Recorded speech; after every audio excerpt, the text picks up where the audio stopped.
All right, welcome into the show, Hawk Talk on Melrose. I am Collin, joined today with Tyler going over Iowa's Kids Day scrimmage from yesterday, recording this on Sunday. Tyler, I'm just going to say it.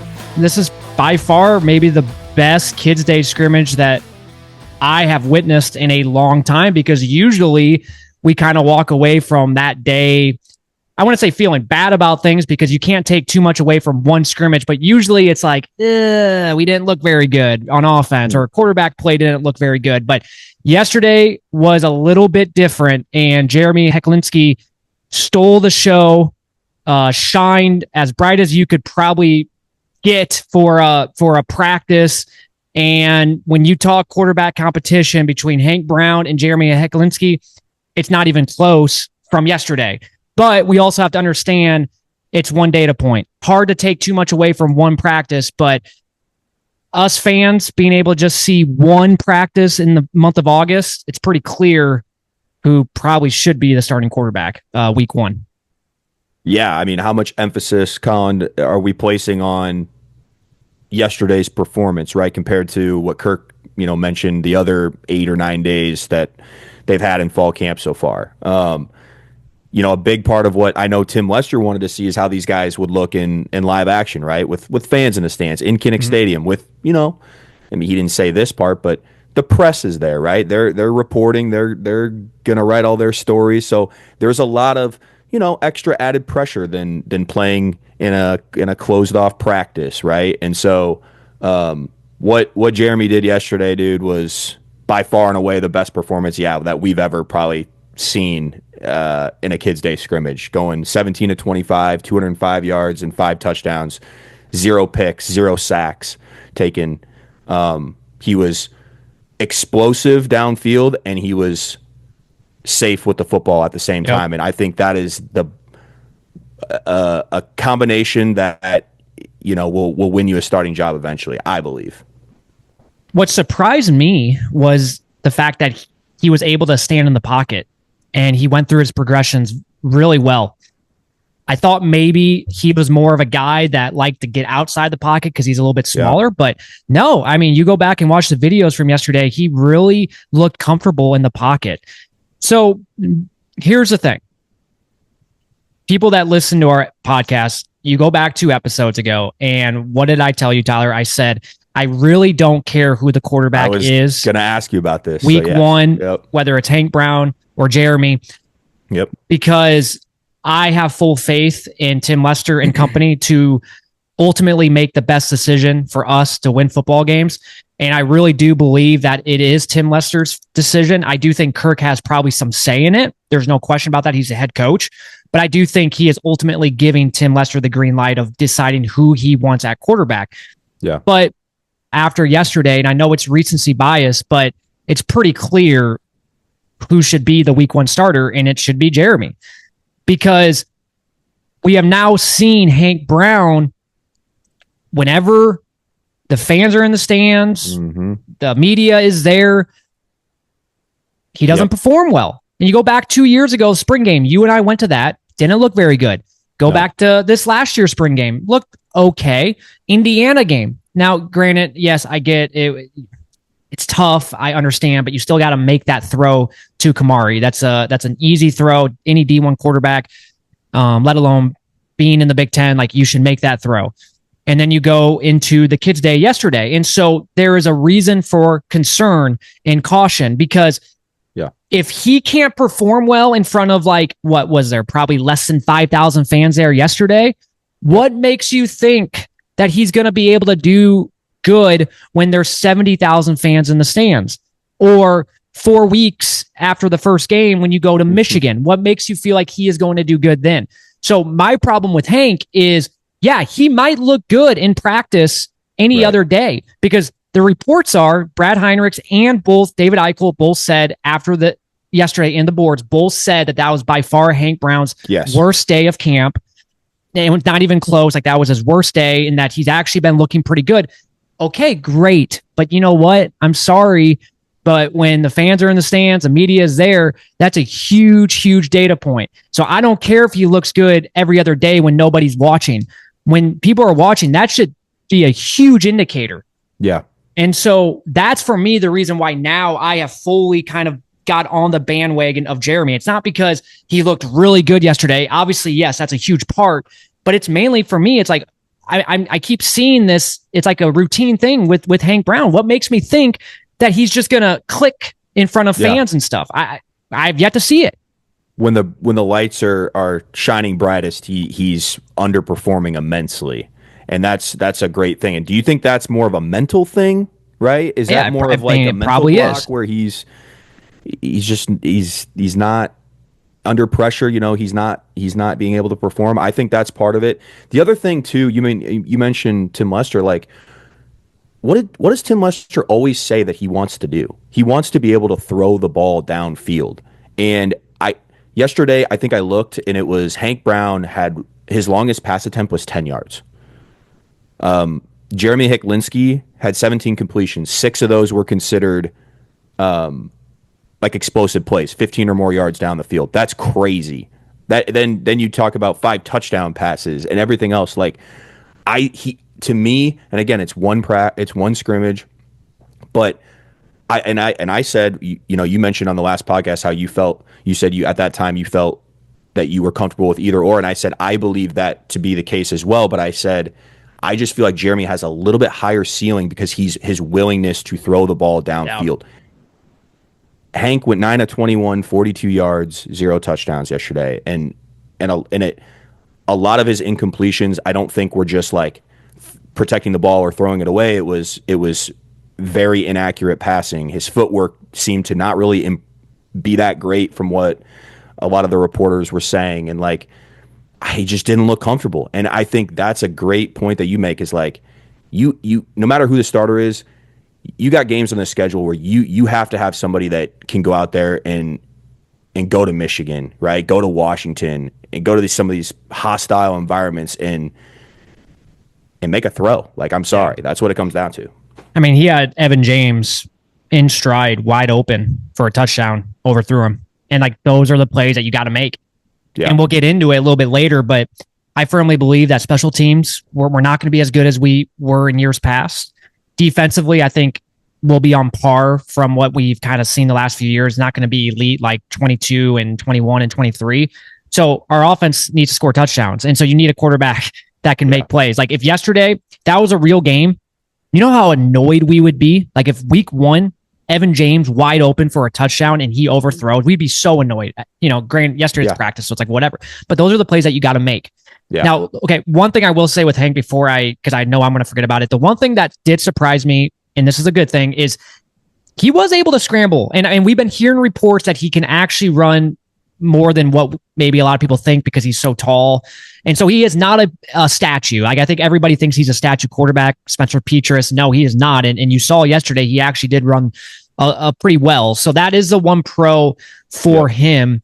But I just believe that Jeremy earned the right. And I know, once again, it's like you can't take everything away from one practice, but I'm sorry, he has earned the right to at least start week 1. If it is truly neck and neck, like like we don't know, you at least have to give him the opportunity firsthand because of yesterday and because of Hank's inability the last few times that we have seen him public. You got to give it to Jeremy. And I know fans don't decide who plays, but I just believe that the fan base, especially now, 100% on board with Jeremy.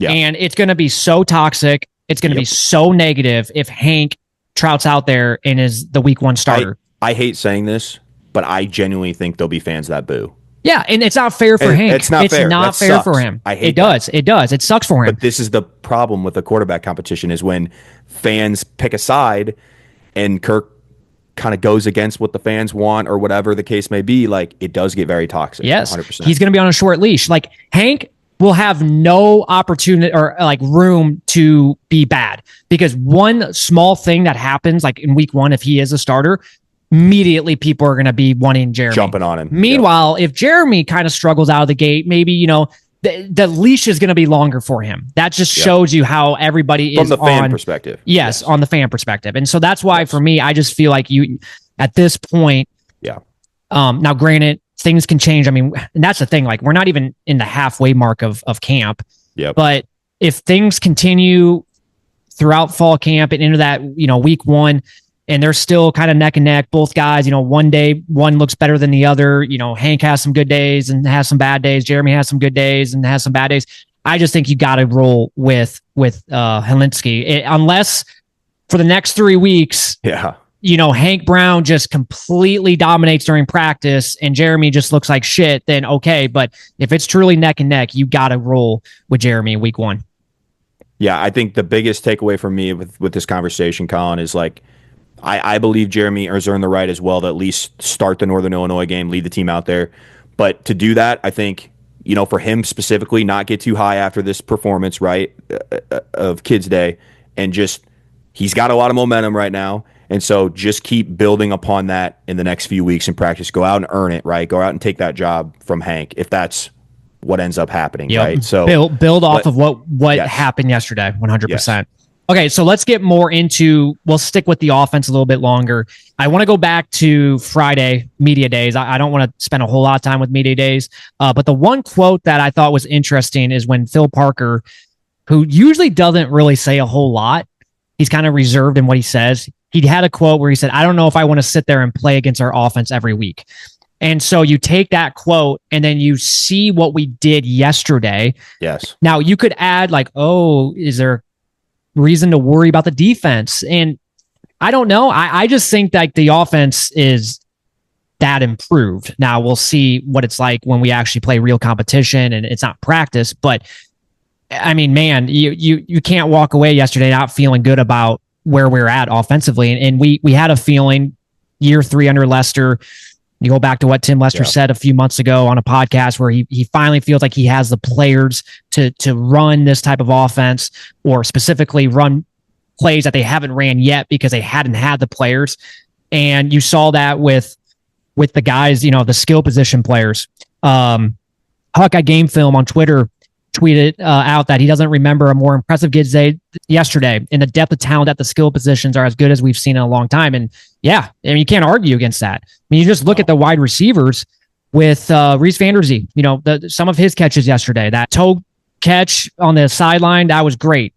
Evan James, he was kind of the star of the show, and he was a guy that I think kind of gets lost a little bit because everybody talks Tony Diaz, but I think he can be pretty damn good for us. And then Tony Diaz, granted, he didn't have like a spectacular day by any means, but still had some catches, and he's still a force out there. You still got to tune in on him.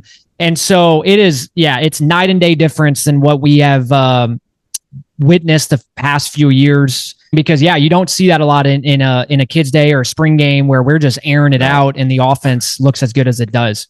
No, and this, it doesn't, you got to see it in a real game, obviously, but this definitely gives, me and you and all the other Iowa fans out there some like relief that like, okay, it's not just all talk, right? Like they're going out there and they're proving it on the field, right?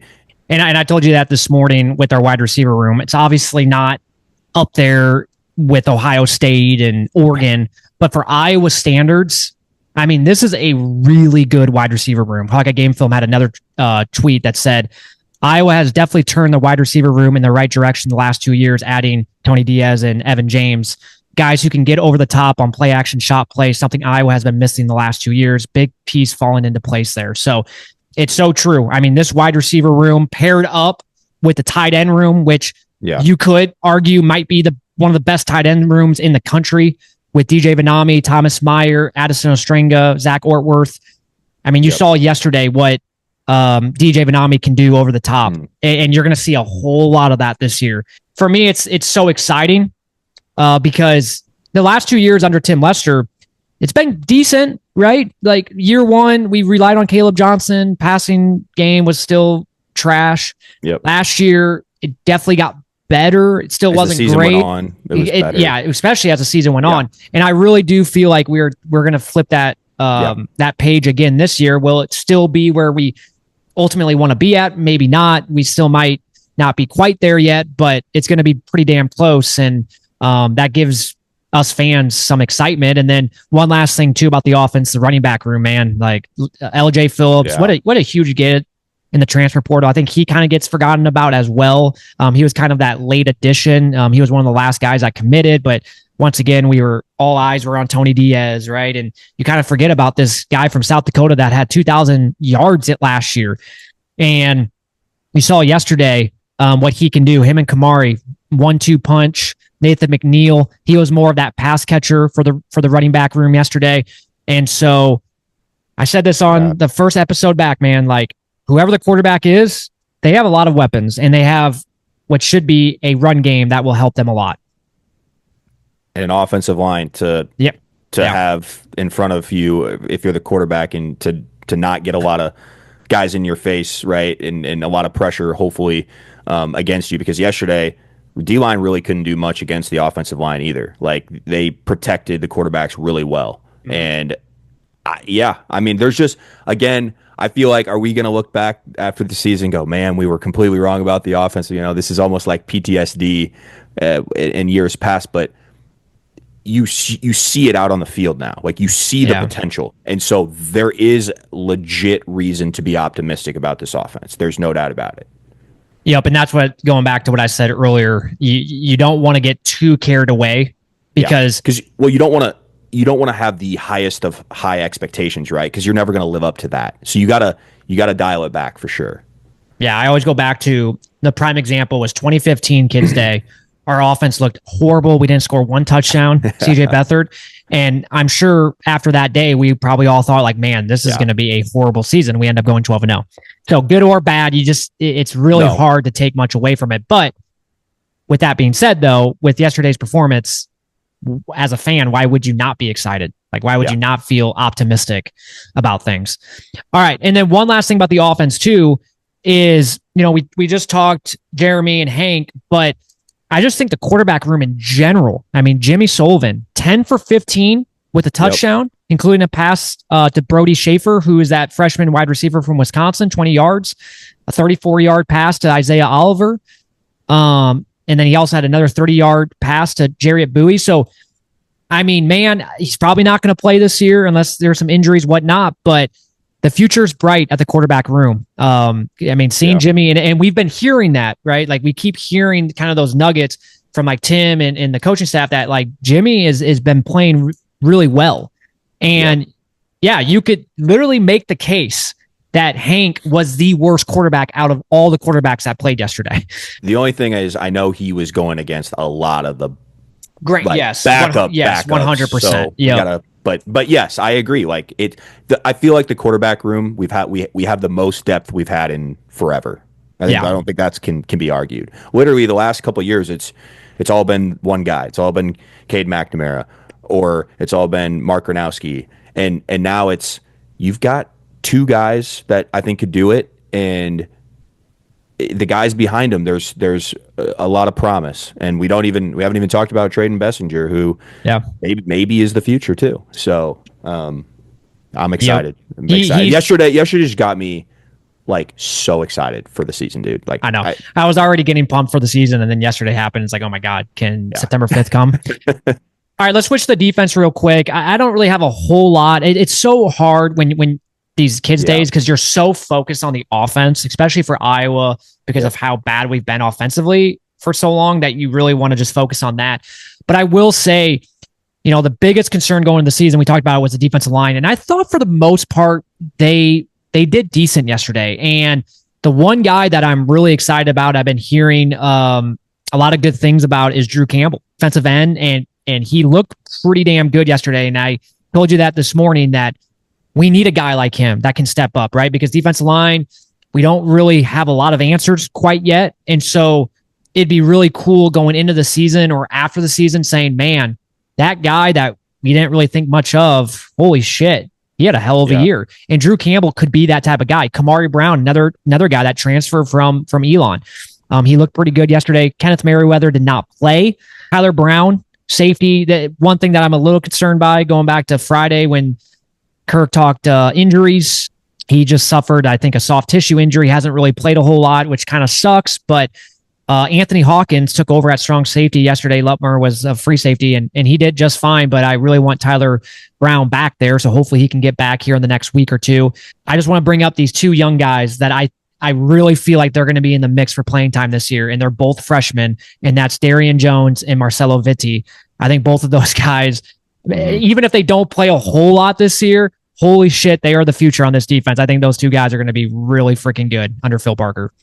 The only thing I'll add is like, I'm still nervous for the defensive line, but I don't know. I think I was watching a podcast and David Eichel was kind of talking about it, and it's just basically like, we also forget like this defensive line is going up against Iowa's offensive line, which is really freaking good. You talk about, and he shared, like, I was watching it today. It was him and Elliot Clough kind of did a podcast after the kids' day yesterday, and like there's just this story about how like Noah Shannon is on the kind of in practice, involved in the coaching staff now, and he's back with Iowa, and he had been talking with Eos Epinesa and just like about how it's like, dude, and I think he was kind of feeling like maybe he wasn't, living up to maybe his potential, or wasn't, that type of thing. And he's like, hey, you got to be reminded, you're going up against Trevor Lauk, one of the best left tackles in the country. There's not many better players than him. And so I think that's also something that I have to remind myself of. It's like, these guys are going up against,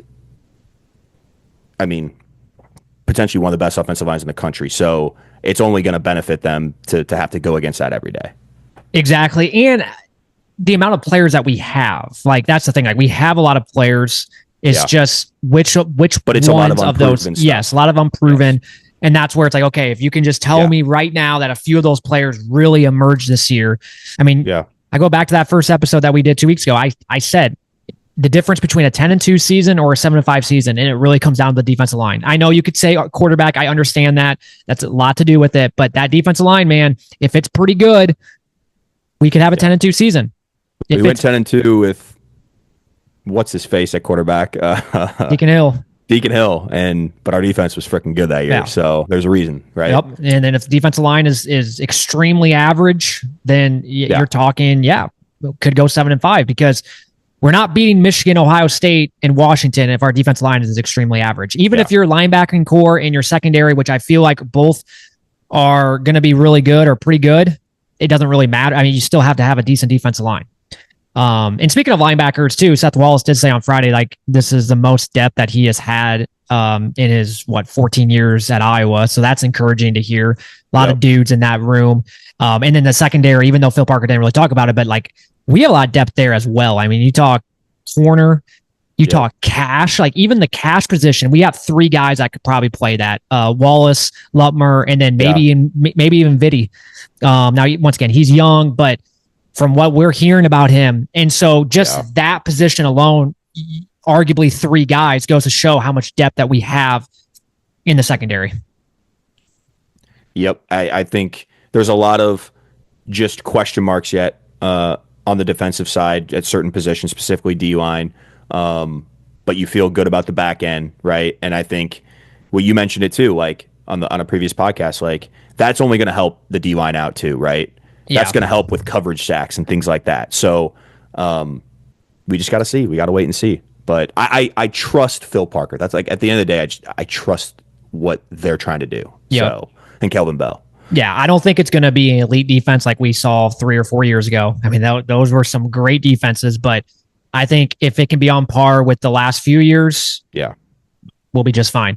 All right. Last thing, special teams. And we haven't really talked about special teams yet on this podcast since we've started season 7 of this show. Definitely an area of concern a little bit. And I do think we are going to take a step back, but it's naturally, you're losing LeVar Woods, one of the best special teams coordinators in the country, and then losing who we lost. It only makes sense. I think punting the football, I'm not too worried about that. We got 2 punters that are kind of battling each other out. The guy from Australia, and then the Simpson, or I think it's Simpson. Yeah, Simpson. Transfer. So those 2, I'm not too concerned about that. It's more the kicking that I'm a little concerned by. Yesterday, they both, they had some makes, but they also had some misses as well. And I know it's a tough field goal, but 57-yarder, they both missed. Pretty short on both of them. And it just kind of goes to show that this year we don't have a Drew Stevens, like where you can just, hey, go out there and kick a 55-yarder, like the Oregon game where it was raining and you had confidence that he can kick that, and he made it. Right. You're not going to have that this year. That's why, going back to what we just talked about a little earlier about how the offense We need the offense to be good this year, or pretty good. We need to be able to score touchdowns, and it's because of that. Like, I just don't think we're going to be able to just rely on the kicking game as much as we had in the past. And so that's probably my only concern with special teams. I think kick return, punt return, yes, it's not going to be what it's been because Weegan was so good, but I think Lutmer can be be pretty good. It's not going to be Weegan good. So yeah, we're definitely going to take a step back a little bit. I mean, it's natural and it is what it is. But the good news is, if the offense is, once again, flips the page and better, it should kind of cancel everything out. Yeah, I think the offense is definitely going to have to help out more than in years past, right? We always said, I always felt like it was like, well, special teams kind of has to bail out the offense, or like defense always has to bail out the offense. Like, no, now maybe the offense has to have a bigger piece of the puzzle this year.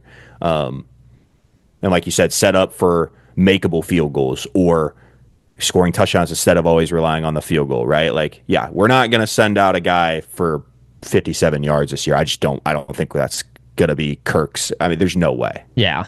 And you said like it's not anybody's fault. You lose your special teams coordinator and you lose every specialist on your team. Like, it's tough. It's going to take time to build that back up. It is. And one last thing, actually, with special teams too. And Tom said this. He went to the game yesterday, or to the scrimmage yesterday. He said long snapping for punting was fine, but the snapping for the kicks were not very good. So that's something they got to clean up as well. And once again, we still have 3 weeks away from the first game. Those are things that can be cleaned up for sure. That, and Kirk always has a huge emphasis on special teams. So I know they're gonna put a lot of work into that. Well, unfortunately, Tyler, the thing that does suck though is we will not be able to see this team again until week 1. And so anything that happens the next 3 weeks, we just won't know about. That's what I love about Kids Day, is it just gives us the opportunity. It's that one day in fall camp that we get to witness and see this team in action. I guess actually I take that back. The Big Ten crew always comes for a day. And that I think I think it's August 23rd is when they come to Iowa. So stay tuned for that. That'll be on Big Ten Network. But the problem with that show is they always hype up every team in the Big Ten. There's never gonna be there's never any flaws. Everything looks great. But they still show footage and the coaches talk a little bit and things like that. So you definitely get something out of it. So I guess we will get that. But other than that, I mean, we just won't know until week 1. We won't know until that depth chart releases week 1, which I bet you money on it.